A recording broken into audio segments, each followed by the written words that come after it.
Hello दोस्तों, नमस्कार। मैं हूं अभिषेक सिंह। Good morning. आप सभी को मेरे चैनल में हार्दिक स्वागत है। और मैं आज वर्ब का क्लास लेकर आया हूं।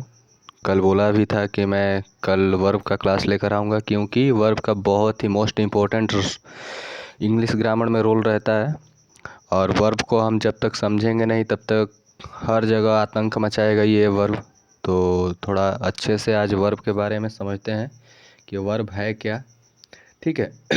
तो इसको मैं थोड़ा जूम कर देता हूँ, फिर उसके बाद आपको बताता हूँ। वर्ब क्या है दोस्तों? वर्ब को हम इंग्लिश में क्या वर्ब को क्या बोलते हैं? वर्ब को हम एक्शन वर्ड भी बोलते हैं। क्या बोलते हैं? एक्शन वर्ड या स्टेट वर्ड भी बोलते हैं। ठीक है, एक्शन वर्ड या स्टेट वर्ड। अब वर्ब जो है ना भैया, वर्ब हमारा कितने भागों में बांटा गया है? दो भागों में बांटा गया है। कितने भागों में बांटा गया है? दो भागों में। पहला है हेल्पिंग वर्ब और दूसरा है मेन वर्ब। पहला है हेल्पिंग वर्ब और दूसरा है मेन वर्ब। हेल्पिंग वर्ब के बारे में थोड़ा समझते हैं। हेल्पिंग वर्ब जो है, हेल्पिंग वर्ब में 16 मॉडल्स होते हैं। कितने मॉडल्स होते हैं? 16 होते हैं। कितने? 16। और मेन वर्ब में कितने होता है? तो मेन वर्ब में फॉर्म होता है। कितना फॉर्म होता है? तो 5 फॉर्म होता है। कितना फॉर्म होता है? मेन वर्ब में 5 फॉर्म होता है। मेन वर्ब में 5 फॉर्म होता है। और हेल्पिंग वर्ब की बात करें तो हेल्पिंग वर्ब को ही हम क्या बोलते हैं? एक्सलरी वर्ब बोलते हैं। हेल्पिंग वर्ब को ही हम एक्सलरी वर्ब बोलते हैं। ठीक है। तो पहले हम लोग समझते हैं मेन वर्ब के बारे में। किसके बारे में? मेन वर्ब के बारे में। मेन वर्ब के बारे में समझते हैं। तो मेन वर्ब में जो होता है कि 5 फॉर्म होता है। पहला होता है बी वन होता है, बी2 होता है, बी3 होता है, बी4 होता है, बी5 होता है। ठीक। तो ये बी1 और बी4 बी3 बी4 है क्या? तो देखो रे मेरे भाई,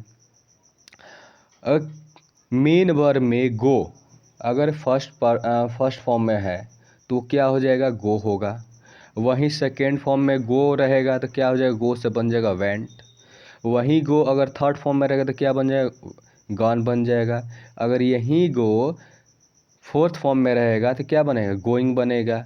अगर यही गो अगर 5 फॉर्म में रहेगा तो फिफ्थ फॉर्म बनेगा। हम लोग को याद है बचपन से रट्टा मारते हुए आए हैं। क्या रट्टा मारते हुए आए हैं? बचपन से यही रट्टा मारते हुए आए हैं कि जो है कि 3 ही फॉर्म हम लोग याद करते हैं। कौन सा फॉर्म याद करते हैं? 3 फॉर्म। कौन कौन सा? Go went gone, go went gone, go went gone. ऐसा क्यों होता है? तो देखो रे मेरे भाई, जो गो होता है ना, क्रिया के फर्स्ट फॉर्म में यानी वर्ब का फर्स्ट फॉर्म में आई यानी मेन वर्ब में आई जोड़ देंगे तो हमारा क्या बन जाता है? फोर्थ फॉर्म बन जाता है। यानी गो में आई लगा देने पर हमारा क्या बन गया? फोर्थ फॉर्म बन गया। उसी तरह से जो 5 फॉर्म है, अगर 5 फॉर्म की बात करें तो क्रिया का फर्स्ट फॉर्म यानी वर्ब का फर्स्ट फॉर्म में एस या एस लगा देने पर हमारा क्या बन जाता है? फिफ्थ फॉर्म बन जाता है। ठीक है। तो इसलिए हम लोग को इसमें 3 ही याद करना पड़ता है, go went gone. Fourth fifth को हम लोग याद नहीं करते हैं, क्योंकि हमें पता होता है कि गो में अगर आई लगा देंगे तो बन गया फोर्थ फॉर्म। यही गो में अगर हम लोग एस या एस लगा देंगे तो हमारा क्या बन गया? फिफ्थ फॉर्म बन गया। ठीक है। तो इसमें कुछ समझने की बात नहीं है। अब आते हैं हेल्पिंग वर्ब या एक्सलरी वर्ब के बारे में समझते हैं। किसके बारे में? हेल्पिंग वर्ब या एक्सलरी वर्ब। तो हेल्पिंग वर्ब या एक्सलरी वर्ब को हम कितने फॉर्म में बांटे हैं? इसको भी दो भाग में बांटे हैं। कितने भाग में? 2 भागों में। एक भाग और ये दूसरा का भाग। ठीक है। पहला भाग में आता है प्राइमरी कितना होता है? 3। अब मॉडल्स होता है 13। दूसरा भाग आता है मॉडल्स। अब पहला भाग आता है प्राइमरी। तो प्राइमरी में 3 होता है और मॉडल्स में 13 होता है। 13 और 3 बन गया ना 16। देखो यहाँ पर 16 लिखा है कि हेल्पिंग वर्ब कितना होता है? तो 16 होता है। तो एक हो जाएगा प्राइमरी, एक हो जाएगा मॉडल्स। तो प्राइमरी में 3 और मॉडल्स में 13। 13 और 3 मिलाकर बन गया हमारा 16। ठीक है, तो अब पहले समझते हैं हम लोग प्राइमरी के बारे में। किसके बारे में समझते हैं? प्राइमरी के बारे में। प्राइमरी के बारे में समझते हैं। ठीक है, तो प्राइमरी वर्ब के बारे में समझते हैं। तो प्राइमरी में जो होता है पहला आता है बी फॉर्म, डू फॉर्म, है फॉर्म। ठीक है, पहला आता है बी फॉर्म, दूसरा आता है डू फॉर्म, तीसरा आता है फॉर्म। तो बी फॉर्म में देखो रे भाई क्या होता है बी फॉर्म में is, am, are, was, were. अगर ये सभी को कहीं भी देखो, कहीं भी दिख जाए सेंटेंस में, कहीं भी दिखे, इज दिख जाए, एम दिख जाए, आर दिख जाए, वाज दिख जाए, वेयर दिख जाए, ये किसी भी सेंटेंस में दिख जाए, मतलब इज दिखे, एम दिखे, आर दिखे, वाज दिखे, वेयर दिखे, तो सोचो कि यह हमेशा क्या रहेगा? वर्ब का थर्ड फॉर्म में ही रहेगा। किस में रहेगा? वर्ब का थर्ड फॉर्म में, या वर्ब का फर्स्ट फॉर्म में आईएनजी लग जाएगा, यानी गो से बन जाएगा गोइंग। ठीक है, कहीं भी is, am, are, was, were दिखे, ये क्या रहता है? हमेशा थर्ड फॉर्म में रहेगा, नहीं तो फर्स्ट फॉर्म में आईएनजी लगेगा। क्लियर है? आगे चलते हैं डू फॉर्म में। किसके फॉर्म में? डू। तो डू में डज, डू दिख जाए, डज दिख जाए, डिड दिख जाए, किसी भी सेंटेंस में डू, डज, डिड, ये तीनों कहीं भी दिख जाए तो ये हमेशा क्या रहता है? क्रिया का फर्स्ट फॉर्म में रहेगा, यानी गो ही रहेगा। ठीक है, ये गो से वेंट नहीं बनेगा, ना गान बनेगा।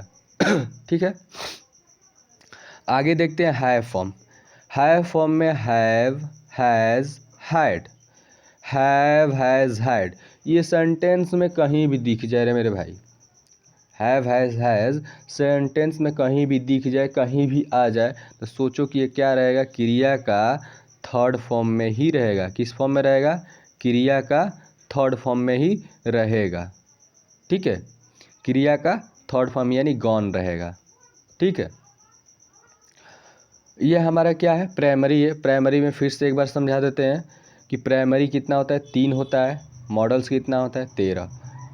3 प्लस 13 कितना हो गया? 16। ठीक है, तो ये हमारा 16 हो गया। तो 16 कितना कौन हो गया? हमारा हेल्पिंग वर्ब हो गया। 16 कौन हो गया? तो हेल्पिंग वर्ब हो गया। 16 क्या हो गया? Helping verb. लिखा है ना हेल्पिंग वर्ब 16। तो तीन तीन और 13 को मिला दिया जाए तो हमारा क्या बन जाता है? 16 हो जाता है। ठीक है, तो 3 हमारा प्राइमरी बन जाएगा और मॉडल्स हमारा 13 हो जाता है। तो बी फॉर्म में क्या है? Is, am, are, were, is, am, are, were, was, ये कहीं भी दिखे हमारा क्या रहता है? क्रिया का थर्ड फॉर्म यानी वर्ब का थर्ड फॉर्म, और नहीं तो फर्स्ट फॉर्म में आई एन जी, यानी गो है तो गो में आई एन जी लगा देने पर हमें क्या हो जाएगा? थर्ड फॉर्म, फोर्थ फॉर्म बन गया। ठीक है, उसके बाद आता है डू फॉर्म। डू फॉर्म में डू, डज, डिड, ये कहीं भी दिख जाए हमारा क्या रहता है? हमेशा फर्स्ट फॉर्म में रहेगा, यानी गो का गो ही रहेगा। वेंट नहीं होगा, गॉन नहीं होगा, गोइंग नहीं होगा, गोज नहीं होगा। ठीक है, उसके बाद हैव फॉर्म आता है। हैव फॉर्म में have, has, had, have, has, had कहीं भी दिखे हमेशा ये क्या रहता है? थर्ड फॉर्म में ही रहेगा, यानी गॉन रहेगा। ठीक है, हमेशा ये थर्ड फॉर्म में रहेगा, ना ये फर्स्ट फॉर्म होगा, ना ये सेकेंड फॉर्म होगा, ना ही ये थर्ड फॉर्म होगा, ना ये फिर फोर्थ फॉर्म होगा, ना ये फाइव फॉर्म होगा। ठीक है, इतना क्लियर है।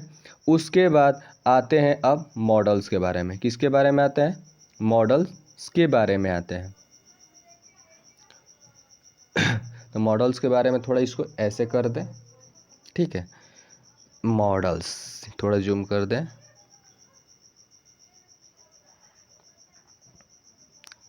ठीक है, देखिए हम लोग पढ़ रहे थे क्या चीज़? हम लोग पढ़ रहे थे प्राइमरी। प्राइमरी के बारे में समझ लिए। उसके बाद आते हैं मॉडल्स। तो मॉडल्स के बारे में समझते हैं थोड़ा। तो मॉडल्स जो होता है बाबू कितना होता है? 13 होता है। कितना होता है? 13। कौन कौन सा? पहला होता है will, would, shall, can, could, might, need, does, ought, must, used to. ठीक है, अगर ये 13 का 13 जितने भी मॉडल्स है 13 का 13 ये हमेशा क्या रहता है, फर्स्ट फॉर्म में ही रहता है। ये ना कभी सेकेंड फॉर्म होगा, ना ही ये थर्ड फॉर्म होगा, ना ही ये फोर्थ फॉर्म होगा, ना कभी ये फिफ्थ फॉर्म में जाएगा। ये हमेशा का हमेशा किस फॉर्म में रहेगा, तो हमेशा ये फर्स्ट फॉर्म में ही रहेगा। ठीक है, इसमें कुछ समझने की बात नहीं है। मेन इसमें कौन था हमारा, मेन हमारा ये प्राइमरी था। अब प्राइमरी पर से ये हमारा पांचवा फॉर्म था। ये फॉर्म के बारे में थोड़ा याद करना पड़ता है क्योंकि इसका वर्ड मीनिंग आता है। उसको कोशिश करूँगा कि उसको भी लिखवा दूँ और या PDF भेज दूँ यूट्यूब पर, चाहे जैसे भी करके। और इसमें मेन समझने की बात है हमारा प्राइमरी, तो समझ लिए। फिर एक बार इसको हम रीड करवा देते हैं, रिवीजन करवा देते हैं। वर्ब क्या है, एक्शन वर्ड है। इसको एक्शन वर्ड या स्टेट वर्ब भी कहते हैं। वर्ब कितने भागों में बांटा गया है, तो वर्ब हमारा दो भागों में बांटा गया। एक हमारा पहला हो गया हेल्पिंग वर्ब और दूसरा हो गया मेन वर्ब। ठीक है, पहला हेल्पिंग वर्ब, दूसरा मेन वर्ब। हेल्पिंग वर्ब में हमारा कितना है, 16 होता है और मेन वर्ब में हमारा 5 फॉर्म होता है। ठीक, हेल्पिंग वर्ब को ही हम क्या बोलते हैं, एक्सिलरी वर्ब बोलते हैं। हेल्पिंग वर्ब को ही क्या बोलते हैं, एक्सिलरी वर्ब बोलते हैं। ठीक है, और मेन वर्ब में क्या आता है, फॉर्म होता है V1 V2 V3 V4 V5, यानी गो, वेंट, गान, गोइंग, गोज। अब देखिए हम लोग मीनिंग में हमेशा क्या करते हैं, दो ही याद करते हैं, अरे तीन ही याद करते हैं, गो, वेंट, गान। अब गोइंग या गोज हम लोग नहीं याद करते क्योंकि हम लोग पता है कि फर्स्ट फॉर्म में ING लगा देने पर हमारा क्या बन गया, फोर्थ फॉर्म बन गया। या फर्स्ट फॉर्म में S या ES लगा देने पर हमारा क्या बन गया, फिफ्थ फॉर्म बन गया। ओके, उसके बाद आते हैं प्राइमरी में बी फॉर्म होता है। बी फॉर्म में is, am, are, was, were, ये क्या रहता है हमेशा थर्ड फॉर्म में। या वर्ब का फर्स्ट फॉर्म में ING लगेगा। ठीक है, फिर आता है डू डज डिड हमेशा क्या रहता है, फर्स्ट फॉर्म में रहता है। ठीक है, और हैव, हैज़, हैड ये क्या रहता है, हमेशा थर्ड फॉर्म में रहता है। ठीक है, उसके बाद आता है मॉडल्स के बारे में। तो मॉडल्स हमेशा क्या रहता है, तो मॉडल्स 13 होता है। आज 13 का 13 मॉडल्स जितने होते हैं हमेशा V1 में रहता है, यानी गो ही रहेगा, गो से वेंट नहीं बनेगा। ठीक है, आज के लिए इतना ही। उम्मीद करता हूँ कि आज का वीडियो बहुत अच्छा लगा होगा। अब मैं शॉर्ट में वर्ब का वीडियो लाया क्योंकि कोशिश यही है कि मैं कम समय में ज़्यादा से ज़्यादा अधिक से अधिक आप लोग के पास कुछ सिखाने योग्य भेज सकूं और सिखा सकूं। और कुछ त्रुटि हुई हो तो इसके लिए मैं क्षमा प्रार्थी हूं। और मेरे वीडियो को लाइक करें, सब्सक्राइब करें और शेयर ज़रूर करें। आपका सहयोग रहेगा तो मैं कोशिश करूंगा अधिक से अधिक और अच्छी से अच्छी वीडियो बनाकर आपके पास लाऊं। धन्यवाद।